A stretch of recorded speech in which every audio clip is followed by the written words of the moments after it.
Hi friends, welcome to Roshni's world. ഇന്ന് ഞാനൊരു Spanish പോളയുടെ recipe ആയിട്ടാണ് വന്നിരിക്കുന്നത്. ഉരുളക്കിഴങ്ങ് വെച്ചിട്ടുണ്ടാക്കിയെടുക്കുന്ന ഈ സ്പാനിഷ് പോള കുട്ടികൾക്കൊക്കെ ഏറെ ഇഷ്ടാവുന്നതാണ്. അപ്പോൾ നിങ്ങളിതൊന്ന് ട്രൈ ചെയ്ത് നോക്കിയിട്ട് ഇതിൻ്റെ ഫീഡ്ബാക്ക് അറിയിക്കാം. ഇതിന് മുൻപ് ഞാൻ ഒരുപാട് വീഡിയോസ് ചെയ്തിട്ടുണ്ട്. കാണാത്തവരുണ്ടെങ്കിൽ അതുകൂടെ ഒന്ന് കണ്ടു നോക്കിയിട്ട് ഇഷ്ടമാവുകയാണെങ്കിൽ കൂട്ടുകാർക്കും ഫാമിലിക്കും ഇതിൻ്റെ ലിങ്ക് ഒന്ന് ഷെയർ ചെയ്ത് സപ്പോർട്ട് തരണേ. അപ്പോൾ ഇത് സ്പാനിഷ് പോളക്ക് വേണ്ടിയിട്ട് 250 ഗ്രാം ബോണോട് കൂടിയ ചിക്കനാണ് എടുത്തത്. ബോൺലെസ് ആയാലും കുഴപ്പമൊന്നുമില്ല കേട്ടോ. ഇനി ഇതൊന്ന് വേവിച്ചെടുക്കാൻ വേണ്ടിയിട്ട് ഒരു പാനിലേക്ക് ഇട്ട് കൊടുക്കാം. ഇനി ഇതിലോട്ട് കുറച്ച് പൊടികൾ ചേർത്ത് കൊടുക്കാം. 1/4 ടീസ്പൂൺ മഞ്ഞൾപ്പൊടി, 1/4 ടീസ്പൂൺ തന്നെ ഗരം മസാലപ്പൊടി ഇട്ട് കൊടുക്കാം. അതുപോലെ 1/4 ടീസ്പൂണിൻ്റെ പകുതി മല്ലിപ്പൊടി, 1.5 ടീസ്പൂൺ കുരുമുളക് പൊടി ഇവ ഇട്ടിട്ട് ഇതൊന്ന് വേവിച്ചെടുക്കാം. അതിന് മുൻപ് കുറച്ച് ഉപ്പ് കൂടി ചേർത്ത് കൊടുക്കുന്നുണ്ട്. എന്നിട്ട് കുറച്ച് വെള്ളം കൂടുതലാവണ്ട, എന്നിട്ട് ഇതൊന്ന് വേവിച്ചെടുക്കാം.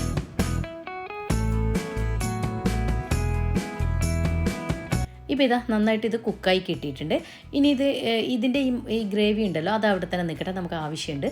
അപ്പോൾ ഇതിൽ പിച്ചെടുക്കാം. എന്നിട്ട് ഇത് കണ്ടോ, ഒരു വൈറ്റ് പാർട്ട് അതിൻ്റെ അകത്തുണ്ടല്ലോ. അപ്പോൾ അത് നമുക്ക് അതിൻ്റെ ആ ഗ്രേവിയിൽ തന്നെ ഇട്ടിട്ട് ഒന്ന് മിക്സ് ചെയ്തിട്ട് മാറ്റിയെടുക്കുക കേട്ടോ. അപ്പോൾ അതിലേക്ക് അങ്ങ് ഇട്ട് കൊടുക്കുന്നുണ്ട്. നമ്മൾ മാറ്റി വെച്ചത് ഈ ഗ്രേവി ഉണ്ടല്ലോ അതിലോട്ട്. അപ്പോൾ അതിലോട്ട് അങ്ങ് ഇട്ട് കൊടുത്തതിന് ശേഷം നന്നായിട്ടൊന്ന് മിക്സ് ചെയ്ത് യോജിപ്പിക്കുക. ഇനി ഒന്ന് അടച്ചു വെച്ച് കൊടുക്കണം, ആ ഫ്ലേവറൊക്കെ ഒന്ന് ആ ചിക്കനിൽ പിടിക്കാൻ വേണ്ടിയിട്ട്. ഇപ്പോൾ ഇതാ ചിക്കനിൽ ആ ഗ്രേവിയുടെ ആ പാർട്ടൊക്കെ അതിൽ പിടിച്ചിട്ടുണ്ട്. ഇനി ഇത് നമുക്കൊരു ബൗളിലേക്ക് മാറ്റി കൊടുക്കാം. ചിക്കനില്ലേ, ഇതേ ചൂടുള്ള അതേ പാത്രത്തിൽ തന്നെ വെച്ചിരിക്കരുത്. അപ്പോൾ അതൊരു മുരിഞ്ഞ പോലെ ആയിപ്പോവും കേട്ടോ. അപ്പോൾ അതുകൊണ്ടാണ് ഞാൻ വേറൊരു പാത്രത്തിലോട്ട് മാറ്റി കൊടുത്തത്. ഇപ്പോൾ കണ്ടോ, ആ വൈറ്റ് പാർട്ടൊക്കെ മാറിയല്ലോ. അപ്പം നമ്മൾ അതിലൊക്കെ അങ്ങ് മിക്സ് ചെയ്തെടുത്തതുകൊണ്ട് കേട്ടോ.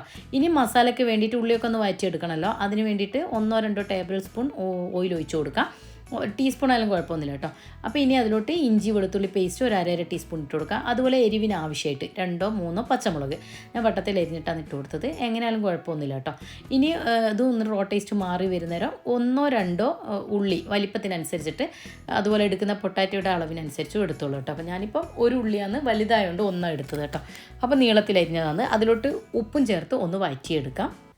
ഉള്ളി ഒന്ന് വഴറ്റി വരുമ്പോൾ 1/4 ടീസ്പൂൺ മഞ്ഞൾപ്പൊടി, 1/4 ടീസ്പൂൺ ഗരം മസാലപ്പൊടി, 1 ടീസ്പൂൺ കുരുമുളക് പൊടി, ഇത് മൂന്നും നന്നായിട്ട് അതിൻ്റെ റോ ടേസ്റ്റ് മാറുന്നവരൊന്ന് വഴറ്റിയെടുക്കാം. ഇപ്പോൾ ഇതിൻ്റെ റോ ടേസ്റ്റൊക്കെ ഒന്ന് മാറി വരുന്ന സമയത്ത് ഇതിലോട്ട് നമ്മൾ പിച്ചി വെച്ച ഈ ചിക്കനില്ലേ, അതുകൂടെ ഒന്ന് മിക്സ് ചെയ്ത് കൊടുക്കുക. ഇനി ഈ ചിക്കനിലോട്ട് ഇതിൻ്റെയൊക്കെ ആ ഫ്ലേവർ പിടിക്കാൻ വേണ്ടിയിട്ട് നമുക്ക് കുറച്ച് സമയം ഒന്ന് അടച്ചു വെച്ച് കൊടുക്കേണ്ടത്. അതിന് മുമ്പായിട്ട് കറിവേപ്പിലയോ മല്ലിയിലയോ എന്താണെന്നോ നിങ്ങളെ കയ്യിലുള്ളത് അതിട്ട് കൊടുക്കുക. മല്ലിയിലയാകുമ്പോൾ കുറച്ചുകൂടെ ടേസ്റ്റ് ആട്ടോ. അപ്പോൾ ഇനി ഒന്ന് അടച്ചു വെച്ച് കൊടുത്തിട്ടുണ്ടായിരുന്നു. ഇതാ നന്നായിട്ട് പൊടികളൊക്കെ ചിക്കനിൽ പിടിച്ചിട്ടുണ്ട്. ഇനി ഞാനിതൊരു വേറൊരു പാത്രത്തിലോട്ട് മാറ്റി വെക്കുന്നുണ്ട്. ഇത് ഞാൻ പറഞ്ഞല്ലോ, ഉള്ളിയും ചിക്കനൊന്നും മുരിഞ്ഞ പോലെ ആയിപ്പോവരുത്, അതിന് വേണ്ടിയിട്ട് കേട്ടോ. ഇനി ഇത് 4 മീഡിയം സൈസ് ഉരുളക്കിഴങ്ങാണ് എടുത്തിട്ടുള്ളത്. അപ്പോൾ നിങ്ങളെ പാത്രത്തിന് ഏത് പാത്രത്തിലാണോ നിങ്ങൾ സെറ്റ് ചെയ്യുന്നത് അതിനനുസരിച്ചിട്ട് ഉരുളക്കിഴങ്ങ് എടുത്തോളൂ കേട്ടോ. എൻ്റെത് പിന്നെ ചെറിയ പാത്രമായതുകൊണ്ട് ഞാൻ 4 എടുത്തത്. ഇനി അതൊന്ന് പീൽ ചെയ്തിട്ട് നമുക്കിതൊന്ന് റൗണ്ട് ഷേപ്പിലൊന്ന് കട്ട് ചെയ്തെടുക്കണം. റൗണ്ട് ഷേപ്പിൽ തന്നെ വേണമെന്നില്ല, നിങ്ങൾക്ക് അത് നീളത്തിലാക്കി കട്ട് ചെയ്താലും കുഴപ്പമൊന്നുമില്ല കേട്ടോ. റൗണ്ട് ഷേപ്പിലാകുമ്പോൾ നമുക്ക് തിന്നായിട്ട് കുറച്ച് എളുപ്പത്തിൽ കട്ട് ചെയ്തെടുക്കാമല്ലോ. അതിന് വേണ്ടിയിട്ട് അങ്ങനെ റൗണ്ട് ഷേപ്പ് കട്ട് ചെയ്യുന്നതേ ഉള്ളൂ. അപ്പോൾ നിങ്ങൾക്ക് അതിങ്ങനെ നീളത്തിൽ വേണമെങ്കിൽ അങ്ങനെ കട്ട് ചെയ്തെടുക്കുക. ഈ ഒരു തിക്നെസ്സിൽ വേണം കട്ട് ചെയ്തെടുക്കുക. അധികം അങ്ങ് തിന്നും ആവരുത്, അധികം അങ്ങ് തിക്കും ആവരുത് കേട്ടോ. കാരണം എന്താണെന്ന് പറഞ്ഞാൽ നമ്മൾ ഫ്രൈ ചെയ്തെടുക്കുമ്പോൾ തിന്നായിപ്പോയാൽ അത് നമ്മളെ പൊട്ടാറ്റോ ചിപ്സ് പോലെ ആയിപ്പോവും. അപ്പോൾ നമുക്കത് സെറ്റ് ചെയ്യാൻ ബുദ്ധിമുട്ടാവുക. അത് പ്രത്യേകം ഒന്ന് ശ്രദ്ധിക്കുക. ഇനിയല്ല ഞാൻ ഇതേപോലെ ഒന്ന് കട്ട് ചെയ്തെടുക്കട്ടെ. ഇപ്പോൾ കട്ട് ചെയ്തെടുത്തിട്ടുണ്ട്. ഇനി ഇതിലോട്ട് കുറച്ച് വെള്ളം ഒഴിച്ച് ഇതൊന്ന് നമുക്കൊന്ന് കഴുകിയെടുക്കാം. എന്നിട്ട് ഇതൊന്ന് ഒരു കോട്ടൺ തുണിയിൽ വെച്ചിട്ട് ആ നനവൊന്ന് ഒപ്പിയെടുക്കണം കേട്ടോ. കോട്ടൺ തുണിയോ അതല്ലെങ്കിൽ ടിഷ്യൂ പേപ്പറായാലും കുഴപ്പമില്ല. ഇപ്പോൾ ഞാൻ നന്നായിട്ട് കഴുകിയെടുത്തിട്ടുണ്ട്. ഇനി ഇതൊരു കോട്ടൺ തുണിയിലാണ് ഞാൻ ഇട്ട് കൊടുക്കുന്നത്. നിങ്ങൾക്ക് ടിഷ്യൂലായാലും കുഴപ്പമൊന്നുമില്ല, എളുപ്പത്തിന് വേണ്ടി ഇങ്ങനെ ചെയ്യുന്നതേ ഉള്ളൂ. എന്നിട്ട് നന്നായിട്ട് അതൊന്ന് ഒപ്പിയെടുക്കാം. നമുക്കിതൊന്ന് ചെറുതായിട്ടൊന്ന് മാരിനേറ്റ് ചെയ്യേണ്ടതുണ്ട്. കണ്ടോ, ഈ ഒരു തിക്നെസ് തന്നെ ചെയ്യണേ, അധികമായി പോകരുത്. ഞാൻ പറഞ്ഞല്ലോ, അത് കൂടുതലായാൽ ഫ്രൈ ചെയ്തെടുക്കുമ്പം വല്ലാണ്ടെങ്കിൽ പൊട്ടാറ്റോ ചിപ്സ് പോലെ ആയിപ്പോൾ പിന്നെ നമുക്ക് സെറ്റ് ചെയ്യാനും പറ്റില്ല. അതുകൊണ്ട് പറയുന്നത് കേട്ടോ. പിന്നെ ഇതിലോട്ട് നമ്മൾ ഒപ്പിയെടുത്ത ഈ പൊട്ടാറ്റോയിലോട്ട് കുറച്ച് ഉപ്പും അതുപോലെ ഒരു 1/4 ടീസ്പൂൺ കുരുമുളക് പൊടിയും കൂടി ഇട്ടിട്ട് ഒന്ന് നന്നായിട്ടൊന്ന് മിക്സ് ചെയ്ത് കൊടുക്കുക. എന്നിട്ട് അതങ്ങോട്ട് മാറ്റി വെച്ചതിന് ശേഷം നമുക്ക് ഒരു ബൗളിലോട്ട് 3 മുട്ട പൊട്ടിച്ചതും അതുപോലെ തന്നെ കുറച്ച് ഉപ്പും കുറച്ച് കുരുമുളക് പൊടിയും ഒരു നുള്ള് മല്ലിയിലയും കൂടി ഇട്ടിട്ട്, മല്ലിയില ഓപ്ഷനിലാണ് കേട്ടോ. എന്നിട്ട് നന്നായിട്ടൊന്ന് ബീറ്റ് ചെയ്തെടുക്കാം. ഇതുപോലെ ആവുന്ന സമയത്ത് ഇതങ്ങോട്ടേക്ക് മാറ്റി വെക്കാം. ഇനി നമുക്ക് പൊട്ടാറ്റോ ഒന്ന് ഫ്രൈ ചെയ്തെടുക്കാം. അതിനാവശ്യമായിട്ടുള്ള ഓയിൽ ഒഴിച്ചു കൊടുക്കാം. ഞാൻ ഡീപ് ഫ്രൈ ആണ് ചെയ്യുന്നത്. ഇപ്പോൾ ഇതാ ഈ നമ്മൾ മാരിനേറ്റ് ചെയ്ത് വെച്ചതിൽ പൊടിയൊക്കെ നന്നായിട്ട് പിടിച്ചിട്ടുണ്ട്, എണ്ണ നന്നായിട്ട് ചൂടായി വന്നിട്ടുണ്ട്. അപ്പോൾ നമുക്ക് അതിലോട്ട് ഇതിട്ടിട്ട് ഒന്ന് ഫ്രൈ ചെയ്തെടുക്കാം. ഞാൻ പറഞ്ഞതുപോലെ അല്ലാണ്ടങ്ങ് ഫ്രൈ ആയി പോകരുത്, അതൊന്ന് പ്രത്യേകം ശ്രദ്ധിക്കുക. ഇത് പ്രത്യേകം ശ്രദ്ധിക്കണം കേട്ടോ, അതല്ലെങ്കിൽ പിന്നെ നമുക്ക് സെറ്റ് ചെയ്യാൻ പറ്റില്ലല്ലോ, അത് ചിപ്സ് പോലെ ആയിപ്പോയാൽ. അപ്പോൾ അതുകൊണ്ടോ ഇത് ഈ ഒരു പാകമാകുമ്പോൾ ഞാൻ ഇതിൽ നിന്ന് എണ്ണയിൽ നിന്ന് കോരി മാറ്റുന്നുണ്ട്. പ്രത്യേകം ഒന്ന് ശ്രദ്ധിക്കുക, നല്ല ചൂടോട് കൂടി ഇട്ട് കൊടുത്തിട്ട് പിന്നെ ഫ്ലെയിം താഴ്ത്തി വെച്ച് കൊടുത്തിട്ടുണ്ടല്ലോ ഇതുപോലെ ഒന്ന് വാടി വന്നോളും കേട്ടോ. പക്ഷേ എണ്ണ കുടിക്കും, അതൊന്ന് ശ്രദ്ധിച്ചാൽ മതി. നിങ്ങൾക്ക് ഹൈ ഫ്ലെയിമിലിട്ടിട്ട് തന്നെ ചെയ്യാൻ പറ്റുമെങ്കിൽ അങ്ങനെ ചെയ്തെടുത്താലും മതി കേട്ടോ. അപ്പോൾ ഞാനിപ്പോൾ ഇതാ മുഴുവനോ ഹൈ ഫ്ലെയിമിലിട്ടിട്ട് പെട്ടെന്ന് നിങ്ങൾ കോരി എടുക്കുന്നുണ്ട്.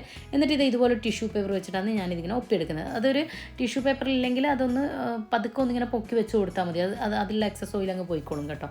അപ്പോൾ ഇതാ ഞാൻ 2 പ്ലേറ്റിലാണ് ഇതുപോലെ ഫ്രൈ ചെയ്തെടുത്തത്. എൻ്റെ പാത്രത്തിന് കണക്കായിട്ടാണ് ഞാനിത് കട്ട് ചെയ്തെടുത്തത്. അപ്പോൾ നിങ്ങൾ സെറ്റ് ചെയ്യുന്ന പാത്രത്തിനനുസരിച്ചിട്ട് ഉരുളക്കിഴങ്ങിൻ്റെ എണ്ണം കൂട്ടിക്കോളൂ കേട്ടോ. അപ്പോൾ ഇതങ്ങോട്ട് മാറ്റി വെക്കാം. ഇനി നമ്മൾ മസാലയൊക്കെ അടുപ്പിച്ച് വെക്കാം.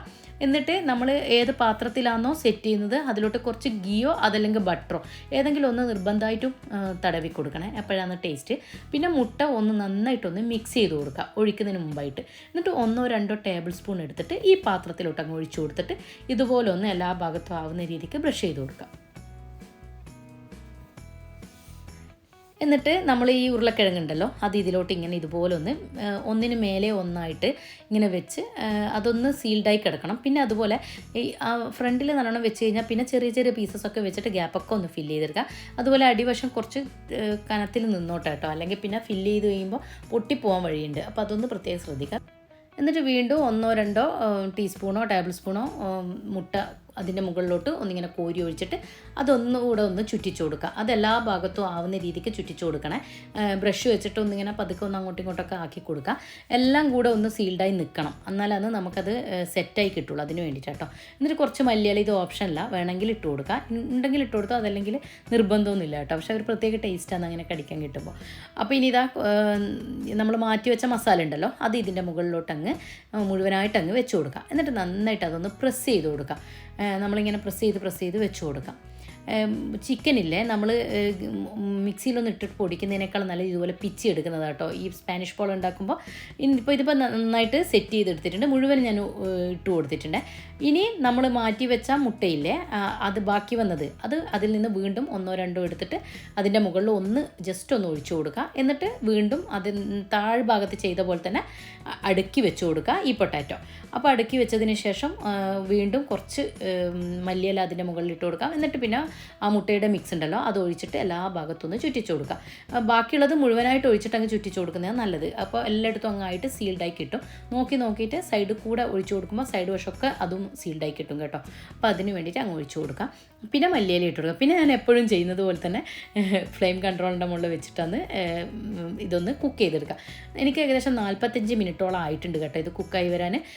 കാരണം ഞാനിതൊരു ഫ്ലെയിം കൺട്രോളിൻ്റെ മുകളിൽ വെക്കുന്നതുകൊണ്ട് തന്നെ സ്ലോയിലല്ലേ ആവുന്നുള്ളൂ, അതുകൊണ്ട് കേട്ടോ.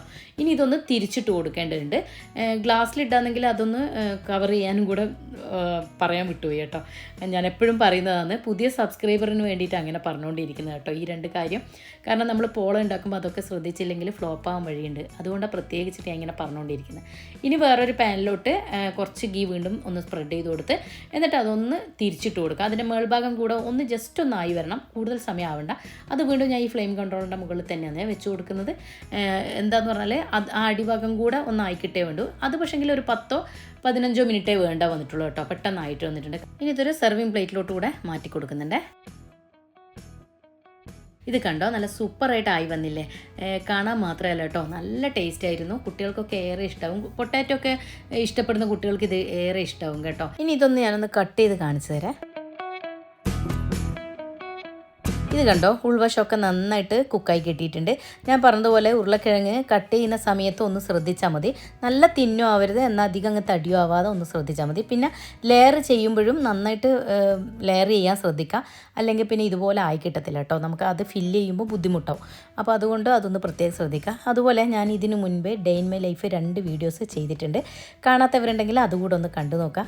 റിക്വസ്റ്റ് ചെയ്തിട്ട് ചെയ്തതായിരുന്നു കേട്ടോ. അപ്പോൾ നിങ്ങൾ ഇതെന്തായാലും ഒന്ന് കണ്ടു നോക്കിയിട്ട് അതിനെക്കുറിച്ചുള്ള അഭിപ്രായം അറിയിക്കുക. അതുപോലെ എൻ്റെ ചാനൽ നിങ്ങൾക്ക് ഇഷ്ടമാവുകയാണെങ്കിൽ കൂട്ടുകാർക്ക് ഫാമിലിക്കും കൂടെ ലിങ്ക് ഷെയർ ചെയ്തോട്ട് സപ്പോർട്ട് തരണം. അപ്പോൾ പുതിയ വീഡിയോ കാണുമ്പോഴേക്കും താങ്ക് യു.